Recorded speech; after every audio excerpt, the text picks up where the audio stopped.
What's up, I'm Troubleshoot. It's Thursday the 11th of September. We've got some brand new Rust skins to look at, and this video is going to be a bit quicker and quieter than usual as it's quite late. So let's get into it. These are this week's 10 brand new Rust skins. Starting off with the most expensive, we got the Corrupted Armor Double Door, $2.50, Outer Planet's Fridge, PTNT AR, and Sinotype Armor Box. Then for $2, we've got the Toxic Wolf M39, $1.50, the Funerary Sleeping Bag, Night Demon Hoodie and Pants, as well as a small fuel box. Then finally for just $1, we've got Copper Boots over here. Let's have a look at all these in game quickly and then speculate about price in the future. Let's do it. So starting off at the very top with the Night Demon outfit. It's again very night themed as we saw with the armor, I think, last week. We've got stars and moons plastered across the hoodie and pants, but overall this incredibly clean fit really does look super cool, with the scratchy writing on the front looking like some kind of a metal band's name, and you'll see more of that on the back. This really sweet leather jacket and pant combo does actually look fantastic in game. That being said, it's not going to be winning any awards for stealth. This gold leaf / orangey outfit is definitely not the most camouflage by any means. But I mean, in game it really does look super clean, and tossing out this week's items here, the back is even cleaner. This thing really does look super cool. I love the way that the eyes appear on the hoodie over there, something like an owl I would guess. I assume this metal writing actually says something. I'm just not entirely too sure. If you do know, let me know down below, but overall this fit is super clean and I love how it looks, both the pants and the hoodie. Looking just a bit lower, these incredibly bright things are the copper boots. There's definitely no copper here. These lime green / neon green or nuclear green shoes are definitely no stealth award winners. Overall, if you're not going to be directing traffic, then I guess these are just an odd pick for any outfit really. Overall, they are still very clean to be sure, but it's definitely a very strange outfit choice. Here's the side, and of course here are the back of these boots. Pretty cool, very unique to say the least. Obviously, if we do the obligatory nighttime flick, you'll see that, well, everything vanishes exactly as you'd hope. There's no emissions, no light, nothing like that. You'll be completely invisible at nighttime, even though you'll be a sore thumb during the day. Then moving across to weapons, we've got this over here, the Toxic Wolf M39. This nuclear green, again, angry M39 is a fantastic looking skin that just, I don't know, tickles me in all the right places. From this wolf on the side here, this Toxic Wolf, I guess that's where it gets the name from, to all of the bits of ooze coming out of all of the different holes and bits of this gun. It really does look super cool and unique. It's not the stealthiest screen, but at least it's not way too obvious. Overall, it's a really sweet looking skin. I do like the aesthetic that's going on here. It's definitely not for everyone, but from the first person, it does look just as good. I think this thing looks really cool. And obviously, we've got the nuclear warning icon on the very back. If we scope in here, turn off depth of field, you can see that there's basically no difference to the stock standard M39, so you're not getting a pay-to-win scope or anything like that. It's pretty normal when it comes to that. Flicking over to nighttime, you might think the nuclear / whatever it is ooze glows. Well, actually, it doesn't. There's nothing too crazy that goes on here at night, and it's a little bit easier to see the front iron sight as it seems to be this lighter color at night, even though during the day it's difficult to see on grass and things like that. Overall, a pretty solid looking skin. The other weapon we have is a short AK variant, the PTNT AR. This, well, I can only word it as incredibly detailed, metallic looking AR is definitely cobbled together with random bits and things like that that you might pull out of a computer, etc. I'm not too sure what the overall aesthetic is. There's some copper wires on it and just a whole bunch of thingamajigs and doodads. The overall look of the skin does confuse me just a little bit, but I assume it's all there for some reason or another. It's definitely got its own unique place, but for me it's nothing too crazy. That being said though, these details are actually really well drawn out in it. I assume everything makes sense and there's a reason for them for being there. but I'm just not too sure what's going on here. Scoping in, you can see that there's nothing too crazy happening here. We've got PTNT written on the back with a nice red front iron sight. If we flick over to nighttime, everything on the weapon completely vanishes and is only really visible at skyline or above angles. Everything else is just completely gone. Overall, besides the general confusion of who exactly this skin is for, it does look pretty clean and it's not the brightest thing in the world, so hey, it does get points for being, well, relatively stealthy. Moving on from there, we've just got buildables left, so plonking down everything in front of me, let's start off with the most obvious skin, the Sinotype Armor box. We've obviously got armor written on the side in this very unique font style, and of course the usual Sinotype box that we're all too familiar with, just this time swapped out with a basic Kevlar vest icon as the icon of choice for signifying armor. It's a pretty cool looking skin, obviously. If you know the Sinotype set, then you know exactly how this thing is going to look, and it's just as sweet as the rest of it. I do like the red and blue color on this. It's definitely one of my favorites in the Sinotype collection thus far. Without spending too much time on the same Sinotype box set that we've got used to, let's have a look at something a bit more unique. The small box that we have this week. The small fuel box definitely does mirror some kind of fuel can or fuel box, and looks like it would fit in relatively well on the oil rig, for example, as something lootable there. It's a pretty cool looking skin with a gas tank hole on the top, fuel written on it, a bit of spillage there, so do keep your furnace away from it. Overall, it's a really unique looking skin that I do like, and I'll definitely be picking up for the novelty factor, but besides that, do let me know if you're interested in this down below. From there, continuing the funerary set, we've got the Funerary Sleeping Bag, which I didn't really see coming. Overall, it's a relatively dark looking skin with these bullets and bullet chains hanging all over it. Definitely a very cool looking skin for the most part. Some blood over by the pillow at the very top. It's definitely seen battle, and I don't know, it's definitely one of the more gruesome skins that we've seen in Rust thus far. Looks like it would come out of some, well, M-rated game. Overall, it's a really cool looking skin. I love how this thing comes together, and as a black sleeping bag, it's definitely going to vanish into the night, bushes and things like that really, really easily. I definitely do like it, and it gets top points for all of those. Finally, we've got the Armored Corrupted Double Door, as you can see, and already got a sneak preview from the night. This neon-looking synthwave kind of door has been hacked, I guess, and it's definitely very unique.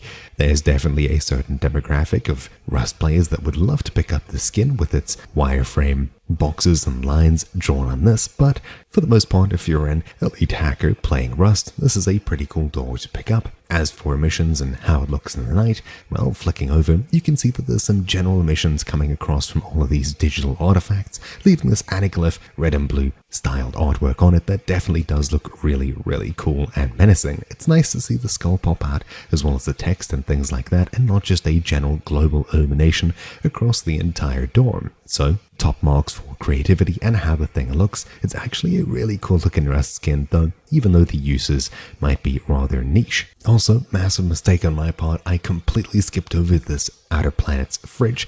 Not too sure why, but overall the skin is joining a couple of Outer Planet themed skins. It's very similar in terms of that collection, but overall this neon fridge is definitely something unique. It's not exactly a fridge, but it's not exactly anything else really. It's just a high voltage neon box of sorts, which I guess you could store things in, even though it's, well, only functional as a fridge. There's some cool 3D effect going on here. Obviously, it's not transparent by any means through any angles of this really, but overall this neon fridge is relatively unique with this RGB razor fan at the very back here. If we flick over to nighttime, it would glow exactly as you expect with all of the neon bits glowing as such. Definitely a relatively cool looking skin when it comes to nighttime, but overall I just don't get the entire vibe of it. It's not exactly my favorite, but if you're already collecting similar looking neon skins, obviously this is going to be a no-brainer for you. If we have a look at the very top here, there's nothing going on at nighttime, but flicking back over to day, you can see it's just a plain metal top to the fridge, nothing too crazy going on there. The top is probably the most clean looking part of the skin, everything else has just got way too much going on, at least for me. But with that, we've covered really all of the skins this week. So without further ado, let's flick over to a website where we can analyze price histories and things like that for similar items and speculate about where things might be going in the future. Obviously, I'm no oracle, and whatever I say is just my guesstimation of what might happen in the future. Nothing is guaranteed. Buy rust skins to play with them, and maybe flip to make your money back at some stage in the future, though you'll definitely need to do your own research. I just look into similar looking skins, similar collections, and things like that, and make some wild guesstimations based off of that. So without further ado, let's get to price estimation. So flicking over to Rust Help to have a look at this week's brand new items. We've got 10 items here, and let's quickly run through them from the best selling to the worst selling, quickly refreshing as this has been open for a short while in the hour or two since skins have released. Obviously, the best selling item this week is the Sinotype Armor box with over 2,500 sales this far. Coming in with just under half that, the Corrupted Armor Double Door with 1,160 follows very closely to the small Fuel box with around about the same number. Dropping down to around 960, the Funerary Sleeping Bag, 930, the Night Demon Hoodie and Pants, 722, the Outer Planets Fridge, dropping down again to the PTNT AR, 650, Toxic Wolf M39, 645, and Copper Boots, 542. Obviously, the best item to pick up this week is probably going to be the Sinotype Armor box. There's no surprises here.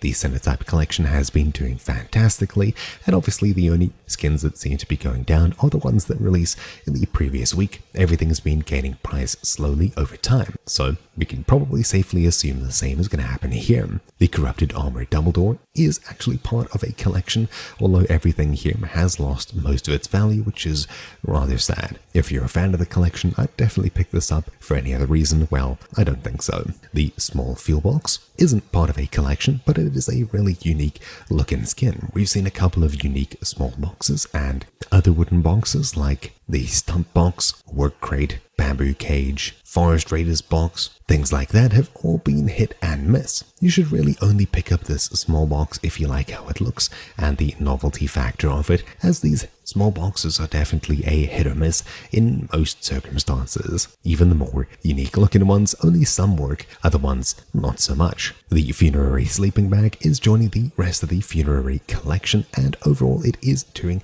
really solidly on the market with everything being in the green. I'd hope that this goes the same way, obviously. I'm collecting it either way as it's a pretty sick looking skin set. The Night Demon Hoodie and Pants are joining the previous week's Night Demon Face Mask and Chestplate, which have seen fantastic success. I'm not too sure why, but hopefully this week we'll see the same with these. But obviously, as we've only seen two other pieces of armor, both released, well, last week, we can't really draw too many definitive lines as we don't have more samples here for an accurate prediction, or at least guesstimation. I assume these two things will do pretty well, but obviously nobody can see the future. The Outer Planets Fridge is joining the rest of the Outer Planets set, for which again, it's hit or miss. The double door did well, the single door didn't. The box did well, the small box didn't do well, the garage door did well, armor door did well, but everything else here did lose a bit of its value. It's very 50-50 as to whether it'll lose 20 to 30% of its value, or gain that, or even possibly double it. It's a 50-50 coin toss. Get the fridge if you like how it looks, otherwise I'd probably skip it. The PTNT AR isn't joining a collection. Overall, it's another assault rifle skin, and we've already seen hundreds of these, so it's very difficult to say exactly where things will go for it. Most recently, the Dragon Totem has lost quite a bit of its value. Wasp AR, Dominus Mortis, it's very red for most of the AR skins out there, except for the Heatseeker and other anomalies like that. Overall, assault rifles are usually not the best to buy, especially if you're hoping for a profit in the future, and for that reason, I'm definitely out. The Toxic Wolf M39 is joining the Toxic Wolf collection, although sadly most of the weapons here are in the red, and for that reason I'd probably be skipping this too. The only one that did seem to do well, surprisingly, was the Toxic Wolf Pump Shotgun. I assume just because it really sold so few, everything else here is way above 10,000, or at least 8,000 minimum sales, with the shotgun only being around 5,000. If barely any sell this week, say 5,000 or so, we might see something similar happening. Otherwise, well, I wouldn't have my hopes too high. Finally, the Copper Boots. Again, supply and demand should come in here, where most of the skins that have sold 20,000 or above copies have lost quite a bit of their value in terms of armor. In terms of wearables like clothes, the pants and chestplate have done pretty well, and yeah, definitely they are a police outfit of sorts. As you can see here, I wasn't exactly familiar with this set before we got to this point here, but if you're building your police station roleplay outfit, yeah, this is obviously a no-brainer. Adding to the pants, chestplate, helmet, and hoodie, it's definitely pretty sick to say the least. I can see why these have done so well, with the rest of these items not really going up in value so much, as the chestplate and face mask just look so cool. Do these boots match anywhere close to that? I'm not entirely too sure. They've got the same Lumo color to it, but overall, it's difficult to tell what they are on their own. The chestplate is definitely unmissable though. Overall, a pretty sick looking set. Get it if you're already collecting it. Otherwise, I assume it'll do better than the road sign kit, to say the least. Hopefully settling in somewhere near the pants or even hoodie, especially based on however many of these sell. If it sells about 5 to 10,000, we might see something surprisingly profitable here, but again, nobody can predict the future. Make sure to check out Rust Help at the end of the week just to see if it's worthwhile picking up any skins that haven't sold too well. But overall, these two items are definitely bottom fragging in terms of sales, with the PTNT AR trailing close behind. But yeah, and with that, we've covered every item this week. So hopefully you found this video useful. Thank you for watching. My name's been Troubleshoot, and I'll see you all next week. Ciao.